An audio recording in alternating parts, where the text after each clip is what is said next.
Hey friends, welcome back to my channel. So today is going to be another reading wrap up. I'm going to be wrapping up the books that I've read in the past couple of months. In March, I read like 7 books, and then in April, I read 30. I have no consistency whatsoever. I'm gonna be going through the stats of all of these books, giving you my individual ratings for all of them, talking about my favorites, my disappointments, my surprises, and then I'm going to answer questions that you guys left me on Instagram about all of these books. And I will leave timestamps down below if you want to skip to a different section. But let's just get into it. So out of these 36 books, here is what the genre breakdown looks like. There were 9 sci-fi books, 9 horror books, 7 romances, 6 fantasy books, 5 thriller or mystery books, and 1 literary fiction. 20 of them were authors that I had already read from before, and 16 were brand new to me authors. The longest book that I read was Daughter of No Worlds, which was 550 pages, and the shortest book that I read was All Systems Red, which was 158. Technically, the shortest book I read was An Encore of Roses, which is like a little novella companion to A Dowry of Blood, but that was only like 7 pages. It's not even a book. The highest rated book that I read was Spy X Family Volume 1, which has a 4.51 rating on Goodreads. The lowest rated book that I read was Daphne by Josh Malerman, which has a 3.43 average rating. The most popular book I read is Pride and Prejudice. No shocker there. And the least popular book that I read was The Mythic Dream, which is an anthology collection based on different myths. I had a ton of rereads in this grouping. I don't normally reread books very often, but I was in a very nostalgic mood last month for obvious reasons. I wanted like comfort books, books that I'd read from before that I just knew were gonna be a fun, good time. Here's all of the books that I reread. Out of all of these, I think the best reread experience was Pride and Prejudice because I listened to the audiobook version that is narrated by Rosamund Pike, and that is a really great audiobook. I definitely recommend that.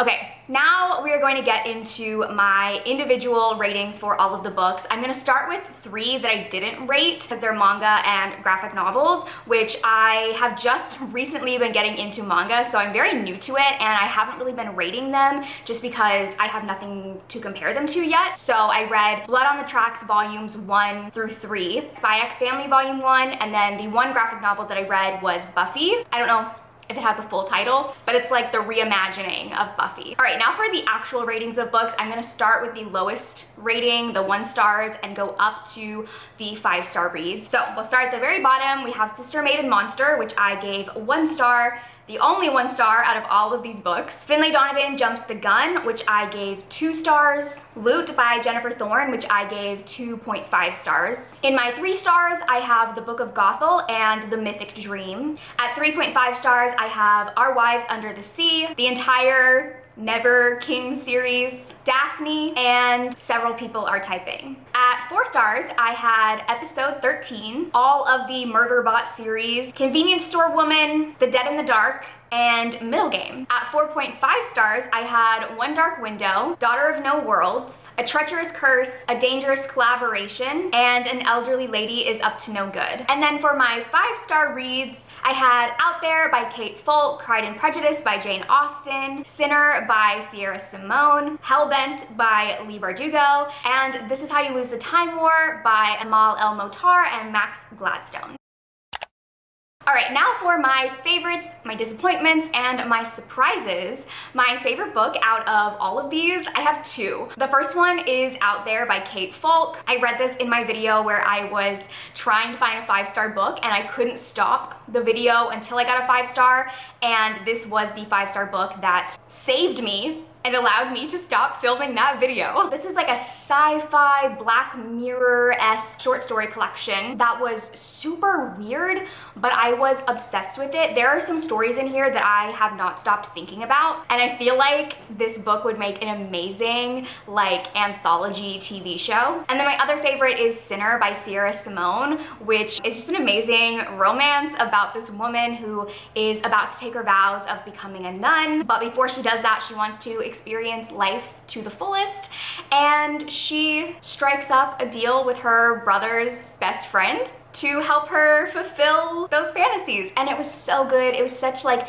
a deep, emotional, romantic romance, and I was just obsessed with it. I have 2 disappointments, and I feel like based on my ratings, they should not come as any surprises. The first one is Sister Maiden Monster, which is my only 1 star of the month, and I hated this book. It's been a very long time since I like really passionately hated a book, but this is it. I just had, you know, high hopes for this. It sounded like I was going to love it. It was just bad. It was really bad. It was the type of writing that is like trying to be overly shocking and crude and gross for no valuable reason. I thought the writing was terrible. I hated the characters. This book had no purpose. Nothing in it was done for a purpose. I hate when things like that are just used, I think, to like be quirky and like, ooh, I'm so edgy. My other disappointment, which was probably like even more of a disappointment, is Finlay Donovan Jumps the Gun. This is the 3rd book in the Finlay Donovan series, which I love. Book 1 was 5 stars. Book 2, 4 stars. Not as good as the first book, but I still enjoyed it. I still had a fun time. This one was so bad. I don't even know what happened. And I feel like this series is just dragging so much. It's a mystery series, but none of the mysteries are solved. Like, you end the book and the mystery's not solved. There are still mysteries from book 1 that we have not gotten answers to in book 3. It's dragging out too much. I don't want to be 3 books into a series and she's still in a love triangle with 2 love interests who I honestly don't even really care for. This one also had a really big police plot where she's at a police academy, and I just didn't care for that at all. I don't know, it was just bad. I don't understand what happened. I probably won't continue the series anymore, which is really disappointing. And then for my surprises, there was one book in here that I am just shocked at how much I loved it, and that is because I'd never heard of it before, and it was recommended to me and I immediately picked it up and I was just obsessed, and that is An Elderly Lady is Up to No Good. This is a Swedish book, and it's literally like if you took the old man from Up but had him murder people.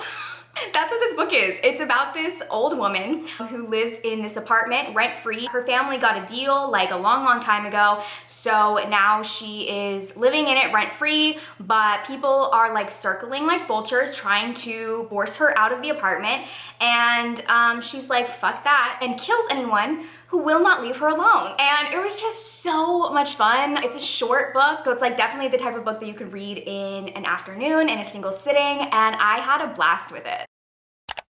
Okay, now we are going to go into my Instagram questions. For all of my wrap-ups, I am posting on my Instagram if anyone has any specific questions about the books that they want me to cover in this video. So we're just gonna go right to the questions. Was Our Wives Under the Sea scary? What type of horror is it? I would say no, it's not scary. I feel like it's a quieter horror. It's more like literary fiction horror. There are some scenes that take place underwater and it's like aquatic horror, but that is a very small portion of the book. The majority of it is more focused on grief. It's more of like a sad book, honestly. Which of the Vicious Lost Boys is your favorite? And since book 1, my favorite has been Vane. I love a quiet bad boy asshole. If you had to recommend only one book, which would it be?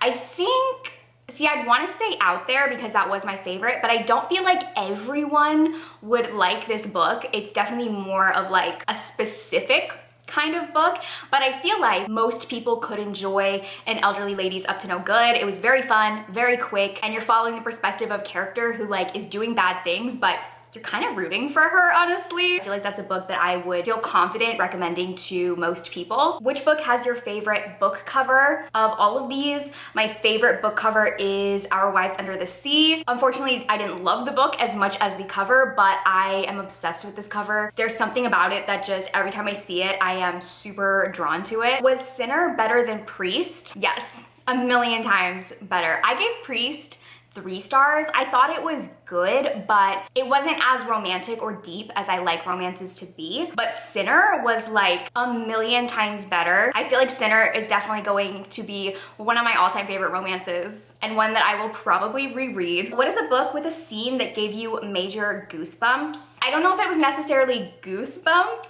but there was a scene in Hellbent that I loved. I don't know if it was goosebumps, but I felt something.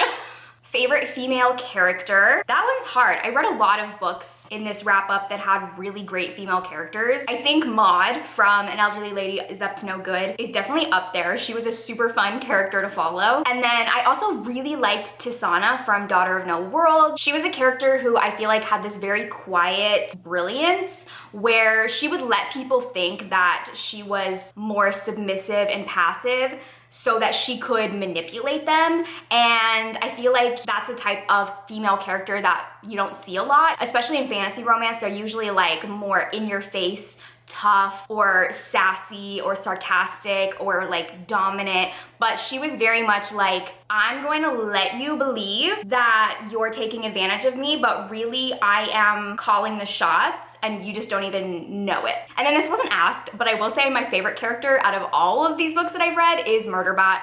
I love Murderbot. I would die for Murderbot. Murderbot was amazing and so relatable. Like, it just wanted to watch hours and hours and hours of reality TV. But instead, all of these humans are like, we need your help, come save me, come save the world. You need to solve this crime. You need to do this thing. And it's like, can I just be left alone to watch my reality television, please? Does One Dark Window have a romance or any spice? It does have a romance. It's more of a slow burn, and I would say on like a spice scale, it's very low. I think there was maybe one spicy scene and it wasn't like super detailed, but it also wasn't closed door. So it's like low spice, but I loved the romance in that book. Should I prioritize the Book of Gothel on my TBR?